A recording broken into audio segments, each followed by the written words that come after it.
Right, let me just get my bits down. Thank you so much for having me. Our business depends on this industry and the work all of you do, so it's a genuine privilege to be here. And what a morning with Marcus. Not great to follow Marcus, is it? So I'm going to start with the bad news, which is I'm not a professional speaker. It's after lunch and we've got a whole hour together, for which I apologise. But the good news is I do have a good story about growing a business to sales of £100 million. And so I'm going to do my best to keep you all awake and share some of that journey and experience about how we did it. And I just hope it will be really useful to anyone out there looking to grow their business or themselves. We'll also have some time for Q&A at the end, which I think I just said.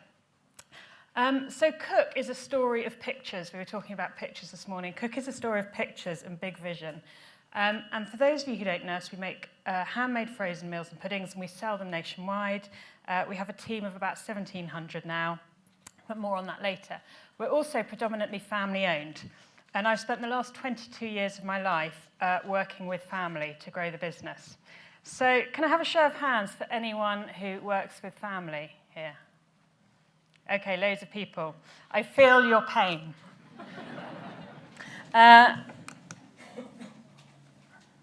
to click. Oh, there we go. So this is our family having a Cook Christmas lunch. We like to live the dream, so we eat our own product on Christmas Day. My father is on the board. You can see him at the end in the checked shirt. Our teenagers work in the shops, and I work very closely with two of my three brothers. So Ed, my eldest brother, founded the business 25 years ago, and James and I joined him 22 years ago, and James is currently co-chair. And so when it comes to working with siblings, a wise man once told me, no one can press your buttons like your siblings can, because they were the ones who invented them. And so the origin of Cook began with my mum, who was a busy working woman, 4 children, and good food sat at the heart of our family life. So Sunday roast were a really big occasion in our house, and we had dinner every night at 7. But to make this happen, she used to batch cook for the freezer when she had time, and an unmarked ice cream tub of sort of brown sludge would emerge from the freezer. But 40 minutes later, it emerged as an absolutely delicious casserole. And my brother, when he was 25, thought, I think there might be a business in this cooking for the freezer malarkey. And it turns out he was right. And the context at the time was there were no ready meals on the market, really, to speak of, certainly no posh ones. The only problem was he couldn't cook, still can't cook.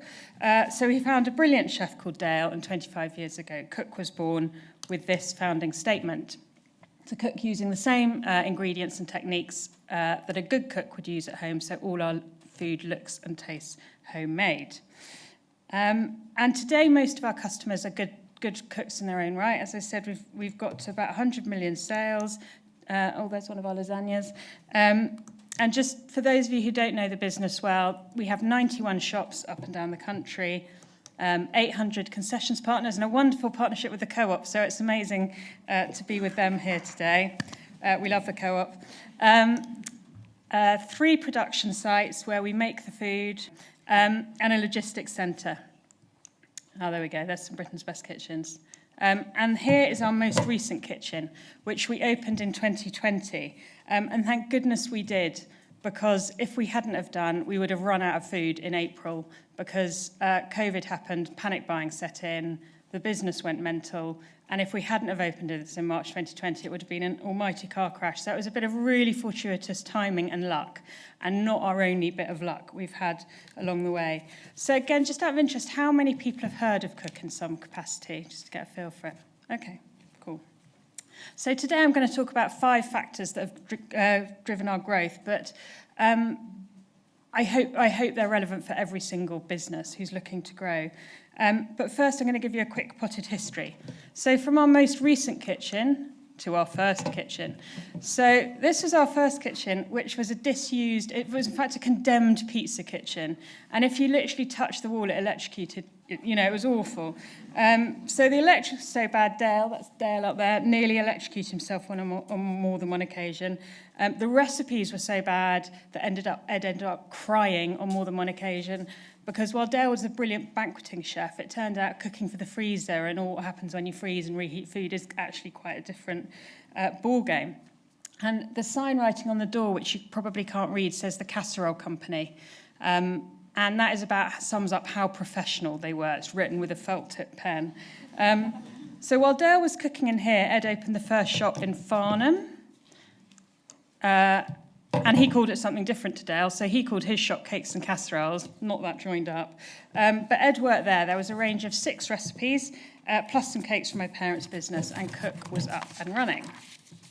And in 2000, when we had 3 shops, James and myself joined, and Cook merged with my parents' business. They had a bakery business, and that was later sold to fund Cook's growth, which was an act of incredible trust by my parents. So they literally sacrificed a comfortable retirement and everything they owned to invest in a young, unproven company run by their children. I know, right? Nuts. So over the next few years, the business grew. We opened more shops and launched our first website. It was the 2000s. And it was easy to borrow money cheaply, and we were young and we thought we were invincible and we were full of hubris about how we were going to change the world, and everything was going swimmingly, and we had these big pictures and big visions, and yeah, we were going to change the world through business. And then in 2009, boom, the financial crash happened. Lehman Brothers went down overnight. Our sales dropped by 10%, and we were in a very, very precarious position. We'd just opened a new kitchen. We were very indebted, and we literally had a week where we were having family calls about administration, pre-packs. Everyone had their houses on the line, and we nearly lost everything. My mum's calling me talking about moving to a council house. It was really fraught and stressful and difficult, and we nearly lost everything. I also found out the limits of our family humour during that time, because we'd also had a family joke based on the Only Fools and Horses line, and we used to say, next year, Ed, we'll be millionaires.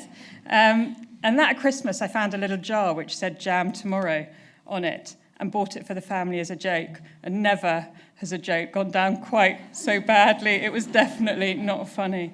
But we survived just.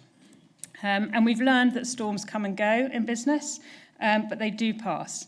And storms have been great teachers for us. So they've taught us humility in some of the hubris in the run-up to the crash. It taught us never to get over-indebted as a business.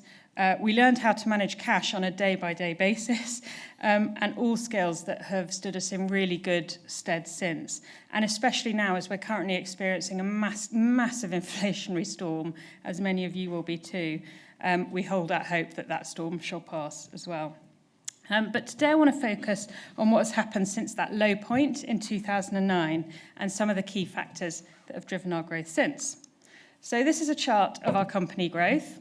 It's a nice kind of linear chart, and it's not the dizzying heights of Facebook, which started out at the same time, or Innocent, who sold to Coca-Cola, but we've grown at around 10 to 12% a year, and it's a pace of growth that has allowed us to build a business with integrity, keeping the values that are precious to us, and retain our independent ownership, because it's always been about more than just making money, but I'm going to come on to that later.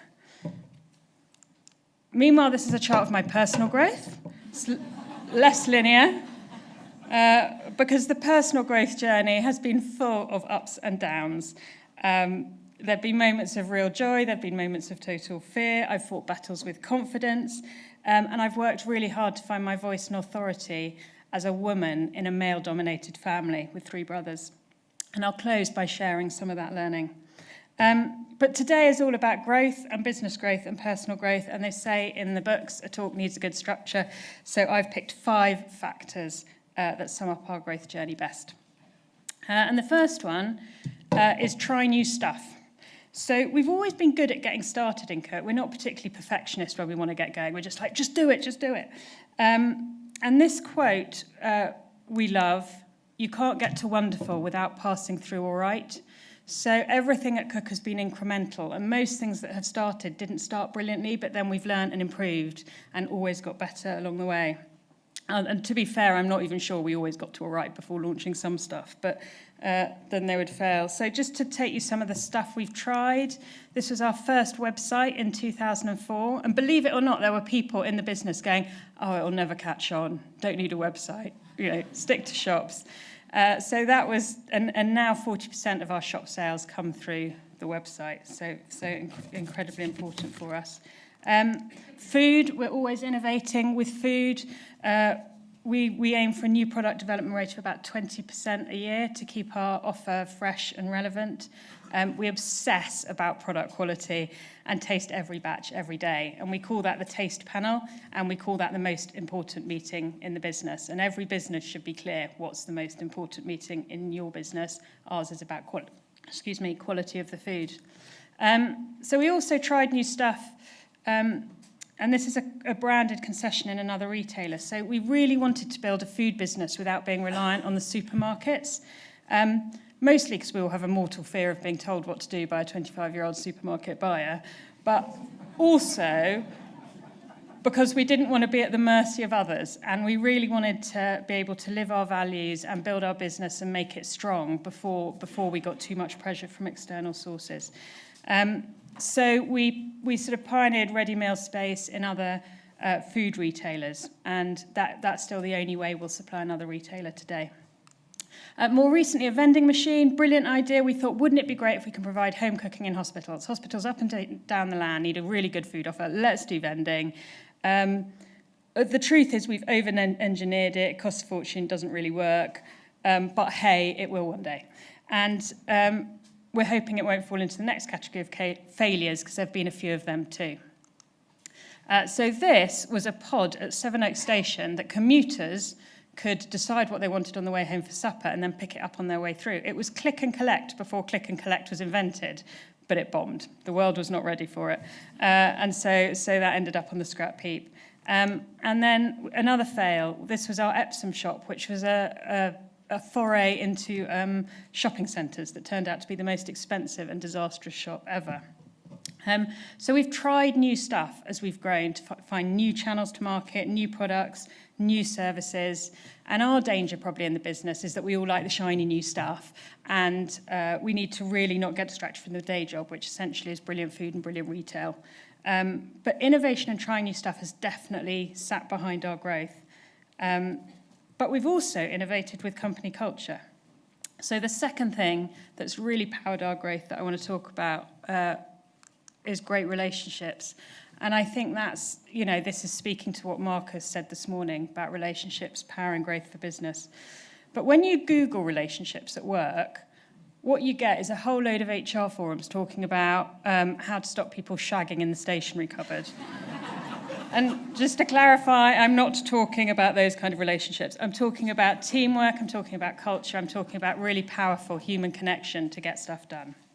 And when I came back from my maternity leave, my third maternity leave in 2010, the company culture was understandably really ragged around the edges because the business had survived a trauma, we'd made redundancies, and it felt like some of that joy and energy from the early days had evaporated.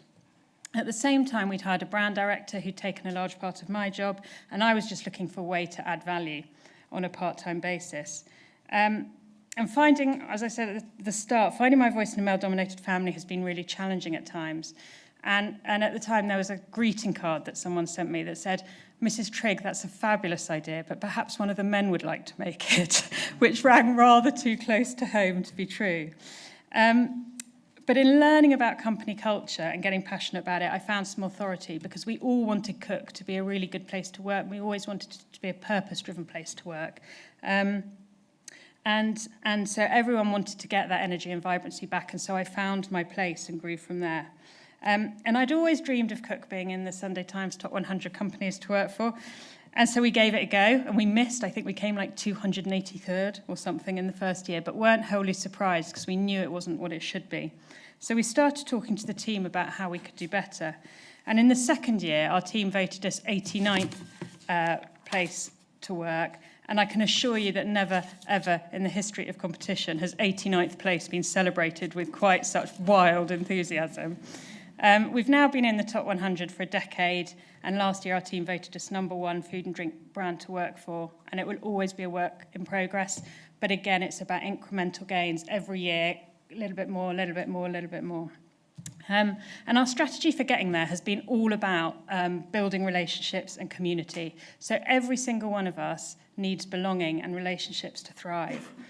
And there's a study that was done in 1938, a young psychologist at Harvard, and called George Valiant, and he set out on a massive research project to essentially answer the question, what makes a good life? And it's still, I think, to date, the longest running research project ever. And over decades, it's produced a really clear conclusion, which is this. Our sense of happiness and fulfillment across a lifetime depends on the warmth of our relationships with others. Not cash, not cars, not yachts, not holidays, not anything else. It's the warmth of our relationships with others. And that was really profound for us because we spend most of our time at work and we're a family. And it's like, how can we create that sense of community at work? How can we get those rich relationships that enable people to thrive, to enable to do their best work? But because it's after lunch and I don't want everyone to go to sleep, we're going to do a quick exercise to test this out. I don't want you just to test my word for it. So what I want everyone to do is I want everyone to think of a great working relationship they have or have had. Can be anyone. Just a really good, positive working relationship. Okay, you don't have long. Got one? And when you've got one, I want you to just turn to someone on your table and just talk about that relationship and specifically how it made you feel. So how does that good working relationship make you feel? Just think of the words that it makes you feel, just for a minute.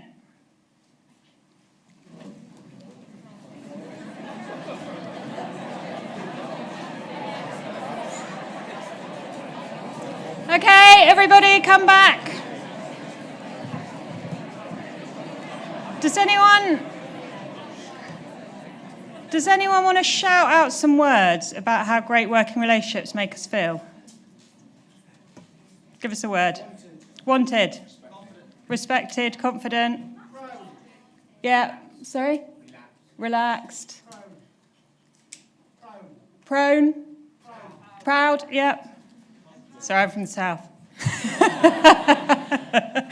Okay, brilliant. So now we're going to do the same exercise very quickly. Think of a bad working relationship you have or have had.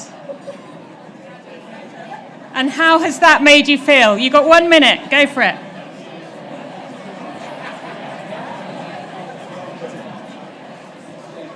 Right. Let's have some words. Let's have some words for how bad working relationships make us feel. Disappointed. Angry. Frustrated. Yeah, brilliant. So we've got the message. I have done this exercise before. So, but basically, you can have great relational energy, happy, fulfilled, inspired, empowered, valued, energized people in an organisation, or you can have poor relational energy. You're frustrated, you're stressed, you're demotivated. What's the point? So as an organisation and as individuals, why aren't we gunning for great relational energy? Because it's how we're going to thrive. And so at Cook, we started to think, how can we, as our team was growing, how can we get this great relational energy? And we came up with this model, which really works. It's another 3-point big relationships model. But I'll explain in a minute. And this is specifically about working relationships, actually. What do good working relationships need? And that we think they need 3 things. They need unity. So that's a shared vision of what we're trying to get to, a shared North Star, a goal. They also need clarity. So many issues in the workplace come about because people don't have clarity either of what's expected of them or because people are treading on each other's toes. That's mine, you know. And so real clarity, what's the plan? Who's doing what? And then good relationships at work need appreciation that we're all different, we're all bringing something different. And, you know, they're just straightforward thank yous as well. So, and when we have unity, clarity, and appreciation, we get good working relationships. And I think it's interesting to think for some of you to reflect on the poor working relationship you've just been thinking about. What was going wrong there? Was it unity? Was it that you didn't have a shared sense of direction and vision? Was it clarity, because actually you were getting in a muddle about who should be doing what? Was it appreciation, just because someone wasn't feeling valued or you weren't valuing someone else? So that's a really helpful model. And I sometimes look at it with my brothers on this, and I think, yeah, unity, we're pretty good on unity. We've got a shared vision. Clarity, not bad, basically, because we all think we're in charge. And appreciation can get a bit ropey, basically, because we all think we're in charge. So the three do work together, for sure. But here, I just want to share some of the ways this plays out in our business. So there was a lot of talk of values this morning, and I'm really pleased there were, because I think these underpin everything in a business, and they certainly do at Cook. So we've got 5 values. They all speak to being human. So be remarkable. That's about we've all got the potential to do a remarkable job. We've got one about be part of the family, which is we all have different roles and responsibilities, and let's respect that. We've got Churchill's pig, which is a dog looks up to a man, a cat looks down on a man, but a pig looks a man in the eye and sees as equal. So we're all about talking to each other as equals. We're not into hierarchy. We say we're all pig, no bull. Then we got care, and then have fun, caring about people, communities, and have fun, which is important in life. So values underpin everything. We recruit against them. It's how we develop leaders. It's how we think. They're called out regularly if people are, it's a great it's a great conversation to have when people are not living up to them. So yeah, they're really important in helping us have good relationships at work. We also have loads of events. So we have a calendar of events throughout the year. We call it our culture calendar. Sometimes for the most spurious reasons, but we have leadership events, we have newbies events, we have, if you've been here 10 years, you get to go to a lunch. We spend a lot of time and money bringing people together, because there is no substitute for face-to-face time to create and forge connections, and we do it with suppliers and customers too. So really investing in getting together for us has been fundamental to driving the business forward. On the clarity point, we do a lot of co-creation of strategy, so we do it with our teams, a lot of planning together. Who's going to do what are we trying to do, and who's going to do what? And we invest a lot of time in doing that together and getting other teams and departments to do it together, just to make sure everyone really does have clarity about what they're going for. And this is about appreciation. So this is a benefit slide that you won't go through it all, but one of my learnings was we kept doing fancy benefits for the teams that just no one was that interested in. And it was only actually when we really started appreciating their needs that we were able to do benefits that were able to meet their needs. So we bought a holiday home because people were finding it difficult to go on holiday. We gave people their birthday off because we found out people were taking their days off anyway and birthday, but it was cutting, meaning they couldn't then have a 4th-week holiday, blah, blah. So really making sure we were listening to what people were saying and responding properly. So to sum it up, I think relationships really matter with each other. Relationships really matter in business. The business of business is relationships, and there's no doubt they have driven our growth hugely. So my third thing that has really driven our growth is standing for something. So my brothers and I don't agree on everything. Sometimes feels like we don't agree on that much. But something we are completely aligned on is what Cook stands for. So we want to create a business that's a force for good in society. And we share a belief that the unchecked capitalist system is currently broken. In the context of rising inequality, climate change, and a really broken food system, we want to show that business can and does and should have a role to play and can be part of the solution. So being a food business, we have a clear vision to nourish people and planet in 3 different ways. Vibrant and inclusive workplaces where we can all achieve our potential, caring and connected communities wherever we operate, and food grown, made and enjoyed without costing the earth. And I don't have time to talk about all of those in depth today. I've just touched on culture. But by being clear what we stand for, we attract team members who care about the same issues we do, and then we stand for those things through actions that make a difference. And so a few years ago, we looked around our community and thought, how can we make a difference in our community? We firmly believe business should be rooted in community and supporting its community and part of its local community. And but we had no money. We've never had any money because everything we've had has been invested straight back in. So how could we make a positive impact in our community without having a pot of cash? And when we looked in our community, we found 3 big prisons, as well as an area of economic deprivation. And so we wondered if perhaps our business could help people on the edges of society back into work. And that was the beginning of our RAW talent scheme.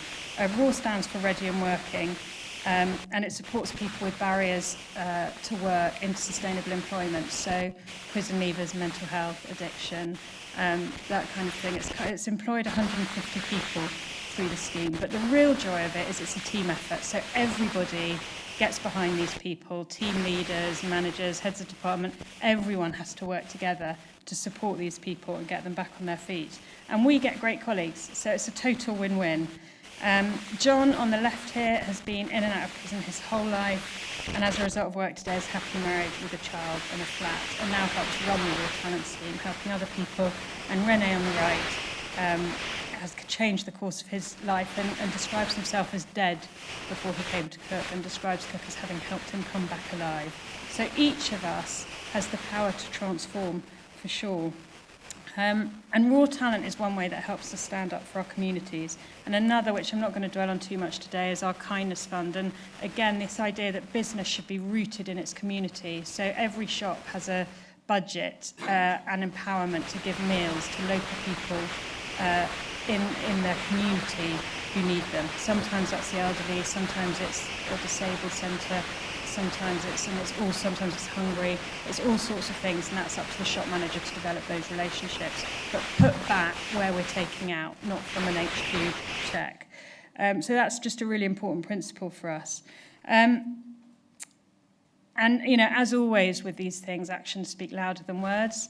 And, we're very careful, I think, to make sure that when we have great words and great pictures and great visions, we are following them up with action. So again, don't want anyone to go to sleep. So I'm just going to ask you a question, then I'm going to ask you to stand up. But I want to ask you what you stand for. So each of us stands for something, even if you don't know it yet. If you had to go and stand on a soapbox in Hyde Park or what have you, what do you stand for? And then I want you to stand up, and I want you just to share with the next person. What do you stand for? I've told you Cook stands for community and relationships. What do you stand for? So come on, everybody up.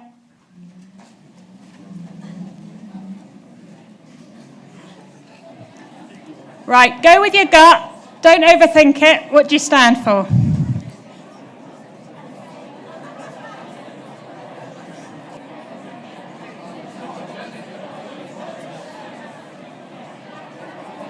Okay, you can sit down again now. I just didn't want you to go to sleep.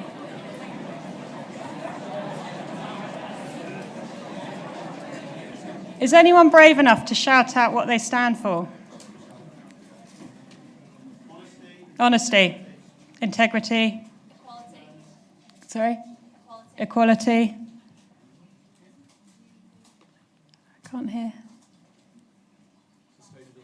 Sustainability. Nice. Cool. So I think the point is all of us stand for something, and when we can bring that to business, it becomes incredibly powerful because companies don't have purpose, people do. And I think the job of business is to harness what each of us stands for and then to use it.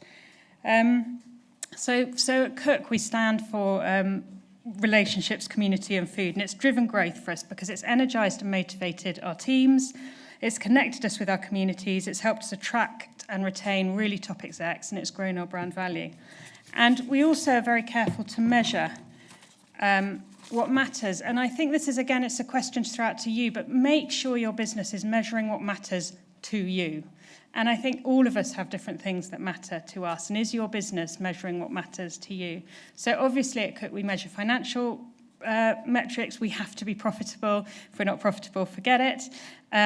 But we also measure customer metrics. Are our customers happy? How many great taste awards are we winning? Is our food still good? We have a load of impact metrics. How many raw talents have we employed? How many meals have we given away? This is our reduction pathway for our carbon footprint and how we're going to do that. So we have a true triple bottom line at Cook about how we measure everything: people, planet, and profit, and to make sure it's all in balance. And look, I love this graph because this graph is the graph I showed you at the beginning of our growth.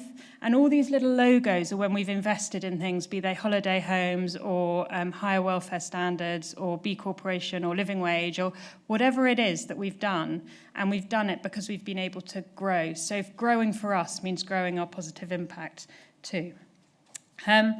So I've done trying new stuff, great relationships and standing for something as things that will all grow businesses. But you've got to have a plan. So what we call a plan, your friendly consultant might call a strategy. We don't believe in long, big documents and Excel sheets. We just can't do that. We're not made like that. So essentially we run the business off 2 sheets of paper, which I'll show you in a minute. And while the temptation is, if you are the leader, to go away and come up with your grand plan, with your razor sharp genius that we all have, because we all know how we're going to rule the world. The truth is the best plans always come from the team. They're always co-created, most definitely with your broader leadership team and with as many people as possible. We have a slightly the more the merrier that are in the room, the better, wherever we can. So I'm not going to share that one. But this is Cook's strategy. So this is sheet 1 that we run the business off. And Marcus was talking about earlier about the sort of vision of where you want to get to. So on the top of this, I'm not going to go through it all in detail, we have 5 things that are going to grow the business. So we know growing the business, we need a great brand, we need great data and customers to find more of them. There's bricks and clicks, which is about retail and e-commerce experience. There's one about filling the map, which is about having a brilliantly branded Cook presence in the right size for every community. That's the goal. And then winning in taste. We know we've got to taste better than the competition, otherwise we lose. So we've got these growth drivers which really grow the business. And then at the bottom, we've got enablers. So those are the things that aren't going to grow the business, but we have to have them in place in order to grow the business. So a great culture. Platforms for growth, be that kind of capital, technology, all of that needs to match the ambition. Sourcing and sustainability, we have to have that nailed on as a food business. And then we have to have great manufacturing. And of course, purpose sits at the heart of the strategy. So that gives everybody, 1,700 people in the business, this is what we're going after.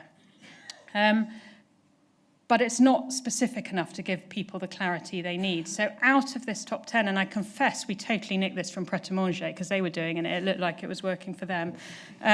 We create a top 10 every year, which is Cook will have a successful year when we do these 10 things. And we list the 10 things every year. And I've begun to do it personally, actually. And it's a brilliant way of shaping what you want to get done. So this is our top 10. I'm not going to bore you with all the details, but I've circled 3. So 3 of the things we're going to do this year are open a new kitchen, drive e-commerce sales towards 500k, and launch 6 new veggie recipes. But we've got 10 things. They've each got a clear owner. Everyone knows what they're doing, and off we go. So we're very organised in giving people clarity about what the plan is, what we're going to do, and then who's doing what. And that's how the 2 sit together to make sure that we're moving in the right direction and we're balanced. But I see my role and the role of leaders in the business, not just me, anyone leading a team, is actually the conductor. It's have we got the right people in the right roles playing to strengths? And that is when a business really flourishes and grows. And when it really gets stifled, in our experience, is when you've got the wrong person in the wrong seat that tends to block loads of things. And so I think there's a really important role in growing a business to make sure you've got the right people in the right seats with the right plan, playing the right music. And that's the role of the conductor, although, to be fair, I'm not always calm as she looks. So in conclusion to number 3, it's number 4, isn't it? Having a clear strategy and plan really will drive growth for the business, and we couldn't have grown Cook without that clarity of plan.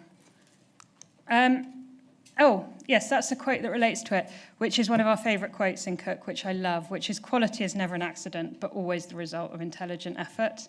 And I think it speaks for itself, but it's certainly been powerful for us. So we're very intentional about what we set out to do. And finally, we're nearly at the end, folks, so thank you for sticking with me. I'm going to talk about leadership, because that's the fifth thing that has really driven our growth, and I think that is relevant to every single company. For me, when I talk about leadership, it has nothing to do with hierarchy and everything to do with how we show up in the world. As far as I'm concerned, everyone in this room is a leader. And the more leaders you have in an organisation who see themselves as leaders, the better. So we work really hard on leadership development and developing leadership behaviours. And one of the things that has fuelled our growth is having so many leaders in the business. But I can only really share my leadership journey, not theirs. I was a really insecure 30-year-old. I hadn't found my voice at all. I was totally drowned out by the men. But I knew deep down that I had something to contribute, and I wanted to contribute it. And I think the leadership journey has been about finding out what that is. I said at the beginning there've been moments of real joy, 89th place, and moments of extreme fear, and COVID threw up a few of those. So we were running manufacturing and retail. Suddenly people are coming to you and wanting a decision now, and it's sort of some life or death situations about whether people should be coming to work, and you don't have any data and you don't know, and you have to trust your guts. And it's pretty frightening to be in that situation. So what have I learned about leadership along the way? Firstly, and echoing what Marcus said this morning, I've learned that leading others starts with leading myself. If I'm burned out, toasted, miserable, then I'm of no use to anyone at all. I've learned that the shadow we cast is long. So if I show up having a good day, it makes a real difference to others. And likewise, if I'm having a really bad day, it makes a real difference to others. And that's not just about being a CEO, that's being anyone, and anyone you have to work with. So I've learned to have some of those I do have bad days, as my husband will happily testify to, but I've learned to be appropriate with them and not to take them out on other people.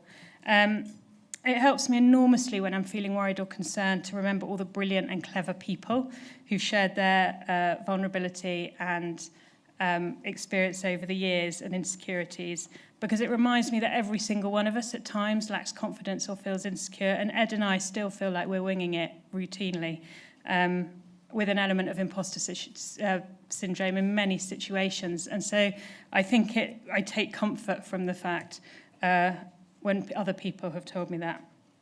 I've also seen that confidence comes with experience, time and work, and is really something in particular, or maybe it's just Cook, but I think it's in a lot of businesses, it's something women in particular struggle with. So I particularly, just for a moment, want to say to the women in the audience and anyone struggling with their confidence, don't worry, you've got this, don't sweat it, it will come, be patient. But do find your voice and speak your truth, because the world needs it more than it's ever done. So that's for you. And we are all leaders here. So if you can do one thing for others, believe in someone, believe in them. I'm lucky enough to have had people who believed in me, and we're transformed when people believe in us. And there was a guy at work that believed in me and was the first person outside of the family to treat me the same as the boys who'd founded the business. And that transformed me because it helped me rise up. So believing in people is such a powerful thing. And Cook only exists today because our parents believed in us. I mean, it was the most monumental leap of faith. But that transformed us and the business. On a more practical level, it's the job of leaders to get out of the reeds and have a look around. And I did think putting a picture of a duck at agricultural conference was everyone might be reaching for the shotguns. But a leader who is knee-deep in the reeds and the detail and the email and the Excel spreadsheet is no good to anyone because they get lost. And a leader has to fly up, look around, find out what's going on, come back and tell others where to go, and help others get out of the reeds and get that perspective themselves. So Ed and I get off email a lot. We go in the office, we go around the production kitchens, we talk to people, we go out to suppliers and concessions, and that gives us a fabulous perspective on what's going on that we can then bring back to everyone in the business and share. And finally, I've come to the conclusion that business is just one long problem-solving exercise. And I don't know if it's just us, but we have endless problems as a business. We've got people issues, we've got cyber issues, we've got growing pains, we had COVID, we've now got inflation, broken packaging, you name it. But what I've realised, I think, is leadership is about leaning in and finding solutions to those problems. And the truth is that all of us spend 80% of our working week in a total whirlwind. And the trick is not to let that be 100%. And the trick is to try and carve out 20% of that working week to actually push things forward, push yourself forward, work on projects that matter to you, and don't get stuck in the whirlwind. To sum up, I'm nearly at the end. So to sum up my leadership journey, I just want to share something that resonated with me from a brilliant mountaineering documentary called The Alpinist, which I happened to watch when I knew this talk was coming up. And they asked a top climber why he does it. And he thinks for a minute and he says, well, we don't do it because it's fun. And I totally knew what he meant.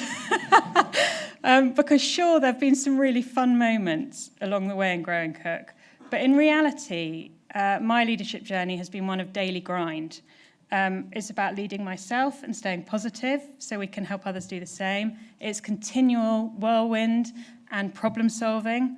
It's dealing with low moods appropriately. It's holding on to the vision through the storms. But step by step, unlike the mountain climbers, you get a bit closer to what you set out to do. And so growing a business is a real chance to find out who we are, what we're made of. And it's been a really hard journey at times, but like mountain climbs, it's also one that's brought me enormous joy and fulfillment. So joy and fulfillment feel like a good place to close. So thank you very much for all you do to keep the agriculture industry vibrant and alive in the UK today, because we rely on you. And at Cook, we hope to keep climbing mountains and build a business that nourishes people and planet. And we hope our story inspires others, or that there's been a nugget for you today, and that together between us we can build a better future. But thank you very much for having me.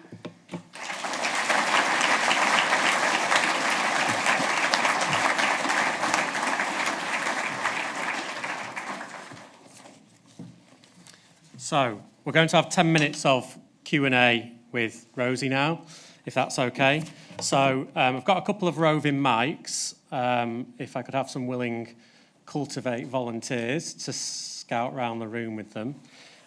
So if you've got a question for Rosie, please hold your hand up. We'll find you with a mic. And then please stand up, say your name, the company, and less is more. I will cut you off if you start saying a monologue rather than a nice, short, sharp question to Rosie. So who would like to kick off? Surely everyone has a question from that.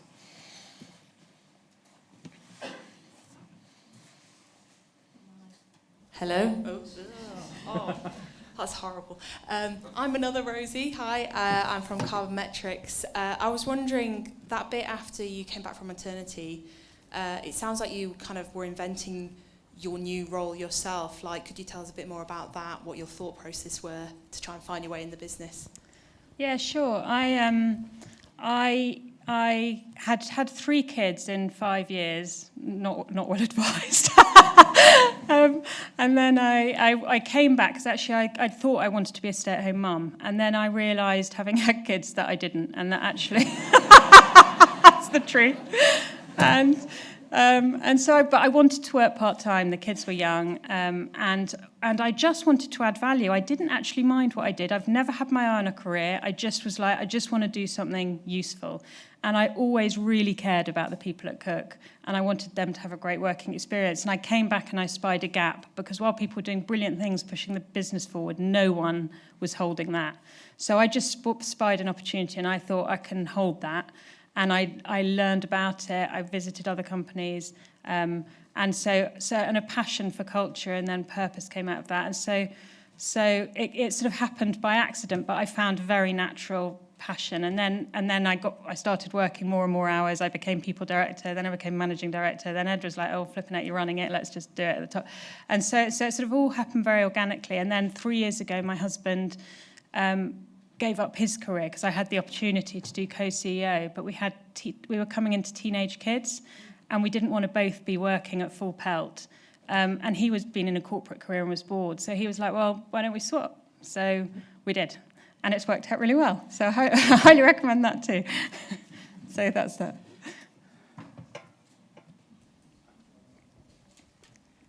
Hello, it's Lucinda Douglas. I'm the Director for the North for the CLA. Thank you very much for your presentation, Rosie. Hello. Sorry. You're okay. It's really great to see that there's so many females in the audience, and it shouldn't really even have to be a thing, really, in agriculture these days. But I just really wanted to know from you, Rosie, in terms of aspiring women in agriculture or affiliated industries, what would be your key messages to those in the audience today in terms of breaking down barriers and really growing business? That's really hard. What would I say? I would say I think it's really important to have support. So I think where women are, where they can put up a bit of a bat signal saying, I'm really wanting to grow and develop myself, who's in the same boat, and creating some mini support groups is a really powerful thing that women can do for each other. I think when women start backing women, I think great things happen. I think there's some brilliant resources out there and books. I think Playing Big was one that resonated for me by a woman called Tara Moore. So I think it's about intentional effort from girls. I think it's intentional effort from males. It's a team effort, but I think we'll get there, and I'm very hopeful. Hi, Ian Norby, Mobley Angus. I'm just wondering, your long-term vision as a company, and along with your brothers and the rest of the family, and probably also your personal one, how much has that changed from, say, last year, and do you revisit that on like a regular basis, and does it change dramatically, or has that stayed pretty constant? No, the vision has stayed pretty constant, which is to build a business that nourishes people and planet. We are very clear of our brand proposition, which is home cooking and that our place in the market. And we believe we've still got a load of growth to go. So the goal is to keep growing the business, growing our impact, retaining independent ownership. And that, and as long as we're nourishing people and planet, that remains the vision for now, and we'll keep working towards that. Now, who knows what the future holds? We kick the strategy around once a year just to check we're still on track, and it always evolves. So there'll be tweaks, there'll be things that become more important, things that become less important, and that's a very intentional strategy session. Are we still agreed? Are we still aligned? Are we still all in it? And so until such time as things change, the plan is just to keep going. Liz Haynes, Wells Farming Limited. You talked about self-leadership. What are your top tips for self-leadership, and how do you carve out time to look after you? So this was a lesson I learned. I was finding myself getting really fraught and a bit stressed and a bit crabby, and because I'd allowed myself to get caught in that whirlwind where literally Monday to Friday and half the weekend as well was just whirlwind of stuff, and none of the things that were important to me I was getting a chance to do, the project work, the things that are going to move the business forward. So I'm very disciplined now about having a half a day out of the office by myself. So for me, solitude is really important. Exercise helps, but solitude for me is the most important thing that I know I need for everything to settle. Again, what we were talking about this morning, and then for some of those things to arise. So I go for long dog walks. I sometimes just sit on the sofa staring into space. I mean, it really doesn't matter as long as I'm by myself and no one's interrupting me. I think that for me has been quite transformational. Ed Dale from Dale Farming in the Little Cowshed. What advice would you give to a business thinking of bringing people from disadvantaged backgrounds and prisons and that sort of stuff into your business? I think it's an amazing and a wonderful thing to do, and it's been so enriching for us personally and as a culture and as a company. I think I would say learn from others, because there'll be people that are ahead of you on the journey who'll have something to teach you, and just make sure you've got the right support in place. So there's plenty of resources, and if you want to chat in the break, I'm happy to. But there's plenty of places to go. So what I would say, don't try and do it all by yourself. You know, we've had so much help from people that knew more than we did. So go and find those people. They're usually incredibly generous with their time. Learn from people, and then put the right support in place for you and your team.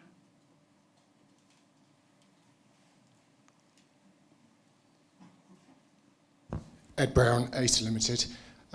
Very similar to farming, you've got family siblings. What are your thoughts on succession, cousins working together, and how to deal that those children might not come into the business? Yeah, I was hoping not to have to answer that question. I'm aware it's being filmed.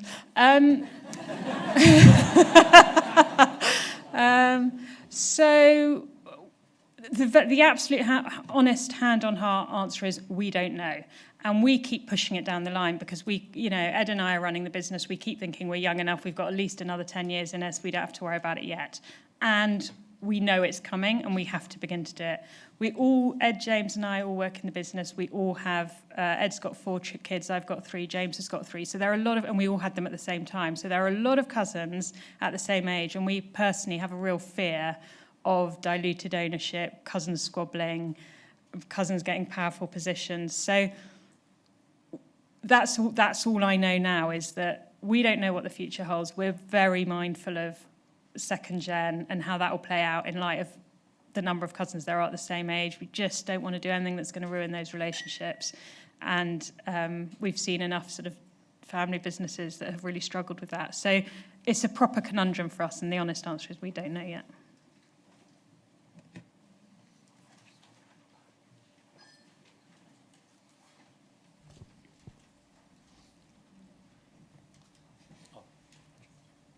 Hi, Angela Bocock from the Farm Marts magazine. Out of all the delicious recipes that your company makes, is there an out-and-out bestseller, and do you have a personal favourite yourself? Well, the out-and-out bestseller is lasagna. Wins every time. We always have a joke, actually, in the business, because the bestsellers in winter are kind of lasagna, chicken ham and leek pie, fish pie, beef bourguignon, like very traditional, British food. And then in the heat of summer, it's lasagna, fish pie, chicken ham and leek pie. Literally. So British are conservative. When we know what we like, and we stick to it. So that's the best-selling question. I love our curries. I think we do brilliant curries. I think they're delicious. So that's what I will always choose. Hi, Rob Brown, Fisher German. I'm interested to know how you can operate at such a high level with family and still sit around the table for Christmas together. How does that go? I think it comes from a commitment and intentional effort to have good relationships with each other. So we can't run a business that sets out to nourish relationships with people if we're fighting at the top. So we're very intentional about having good relationships. I think we're very acutely aware that, kind of a bit like marriage, 90% of it's great, 10% is a bit shit. But we don't dwell on the 10%. So there's a lot of what I would call letting stuff go, and if someone's behaving like an arse, whatever, they're behaving like an arse today, they won't tomorrow, and not actually giving too much attention and too much kind of energy to that stuff. So I think it's a commitment to relationships. It's being a bit intentional about it when it's going off course and being willing to have those crucial conversations with each other. And I think it's just about a load of just forget the rest. 90% of it's great. We won't worry about the rest.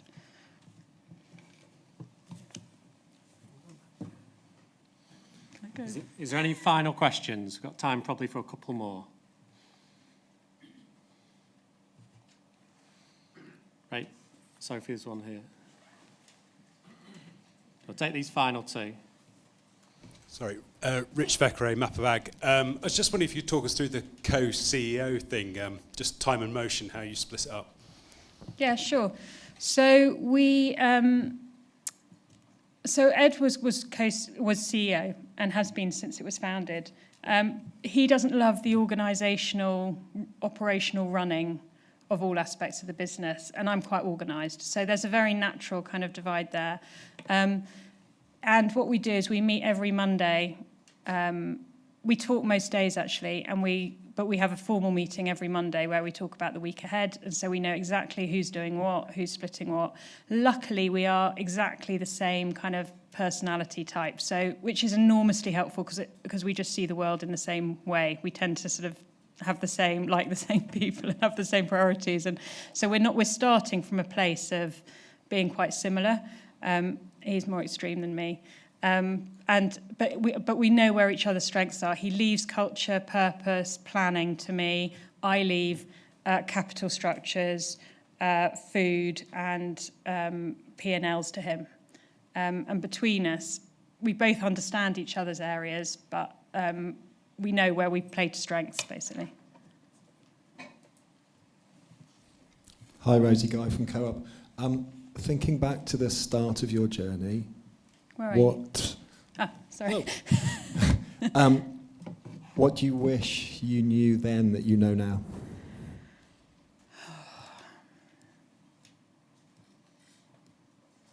Oh, that's a really good question.